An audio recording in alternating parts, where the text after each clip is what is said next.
John Banco says, tell me 3 things we will learn about ourselves in this game that we can carry into 2023. I'll go first, Ryan, because I've got a couple. Number 1, offensively. We'll both go offensive, both go defense.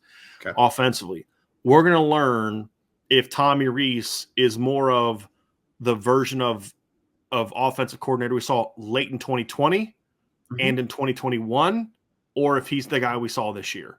If he force feeds 12 personnel down our throat with a 6 offensive linemen to the 2 tight ends they have and doesn't spread the field out and doesn't be a little bit more balanced, then it tells me this is just kind of who he is. I don't think that's who he is. I think that's who he felt he needed to be this year.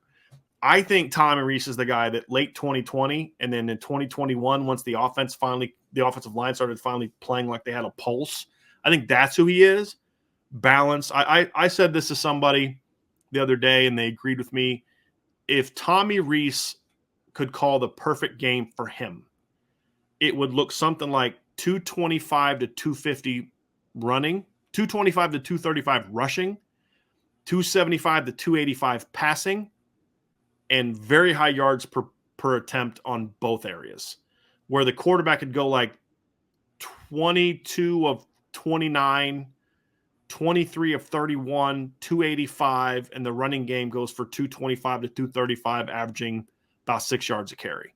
That's, I think, where Tommy Rees wants to be. That's where they were in late 2020 before the O-line injuries ramped up. If you go back and look from Clemson on, I mean, I think I've pointed this out before, Ryan, but here's what Notre Dame – that offense started to really hit a stride that year, and that's with a quarterback that I don't think overly high of, if I'm going to be completely honest with you. And with Javon McKinley and Ben Skoranek playing receiver. So it's not like you had like good players, but not like you had like a bunch of home run hitters. Against Clemson, they were 208 rushing, 310 passing. BC, they were 274 rushing, 283 passing, 199 rushing, and 279 passing against North Carolina, 283 rushing, 285 passing against Syracuse. That's 4 straight games. And then against Georgia Tech, they were 227 and 199 because Ian missed some throws in that game, and they kind of jumped on him early and just kind of ran the ball in the second half. But to me, Ryan, that's where I think Tommy Rees wants to be. And we saw it again late last year. 296 and 230 against North Carolina, 249 rushing, 174 against Virginia, 212 and 302 against Georgia Tech, 169 and 341 against Stanford. That's a little closer to where I think he wants to be than 65 rushing and 366 against Florida State. I don't think that's where Tommy Rees wants to be. 42 rushing, 509 against Oklahoma State. I don't think that's where Tommy Rees wants to be.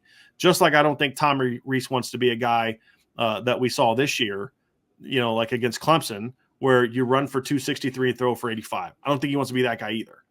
But if he comes out in this game and force feeds 12 personnel down our throat, then I'm going to have some concerns about that. That's one thing. So we're going to learn a lot about Tommy Rees. We're going to learn a lot about the ability of this receiving core, in my opinion. And then defensively, we're going to learn if Al Golden has been able to take because what I hate is when coaches don't apply lessons they should be learning in bowl games. It makes me think they didn't. You've got all this time to self-scout and do all this other kind of stuff while we're on the road recruiting. What are you doing during your flights, right? Like, you should be self-scouting.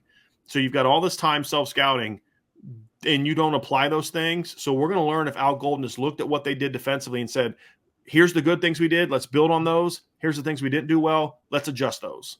Those are the 3 things we're going to learn if he's able and willing to make those adjustments. That's one of the things that gives me encouragement heading in this game, because I do think Al Golden's a smart guy. I do think he's going to come out and make those adjustments. And I do think we're going to see this Notre Dame team just, to me, look a lot better. And that's one of the reasons, Ryan, I'm a little encouraged. Look, they made some dumb plays against BYU, but schematically, they flat out shut BYU down in that game. They made Jaron Hall look bad because they had some time to self-scout, make some adjustments. There's a couple dumb calls and a couple dumb mistakes on third downs in the run game. But overall, there were a couple big plays. Other than a couple big plays by BYU, they did nothing against Notre Dame that game offensively. It was a long kick return or punt return that set up a score, and then 2 dumb plays that were more about mistakes than they were bad calls. But schematically, when he had time after that bye week after Carolina, that was about as good as quick of an adjustment period as we saw from this defense, in my opinion. Yeah. What are your 3? So I think one thing offensively that I'm excited to see is, I don't want to harp on the quarterback position too much, but I think there's a foregone conclusion by a lot of people out there that whoever the transfer quarterback is going to be the guy from day one, right? Like there's no debates. There's no battle.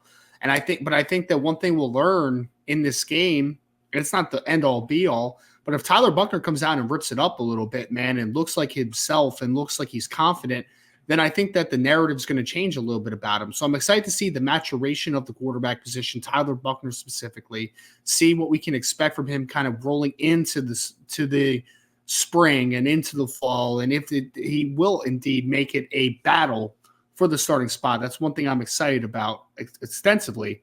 I think another thing, Brian, is functionally one thing you'll learn is what is this passing attack going to look like next year? Because again, tight end wise, it's always going to be featured in Notre Dame. There's no doubt. There's going to be tight end, and it should be 100%.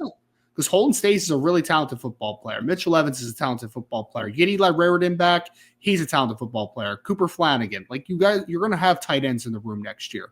But I think the blessing in disguise of Michael Mayer not coming is that now you have your wide receivers, your young guns that are going to have an opportunity to make some plays in this football game.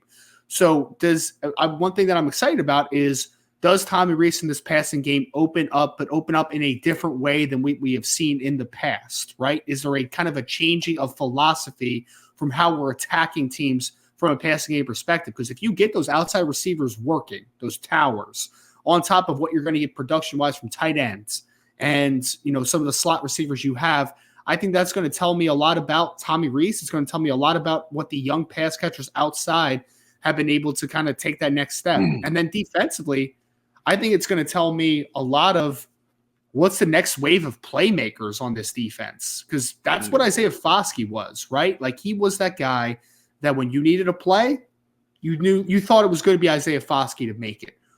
Right now, you have Benjamin Morrison, who's freshman All-American, been having a great year. I think that he's probably that guy that's going to be that big play guy down the line, right? But who's the guy on the second level that's going to make a play when I need it most? Who's the guy on the first level? Is it going to be Riley Mills? Is it going to be a Jordan Botello? Is it going to be a Joshua Burnham? Is it going to be Prince Kali on the second level? Is it going to be Jalen Sneed? I'm excited to see who the next wave of game changers and playmakers are on this defense as a whole.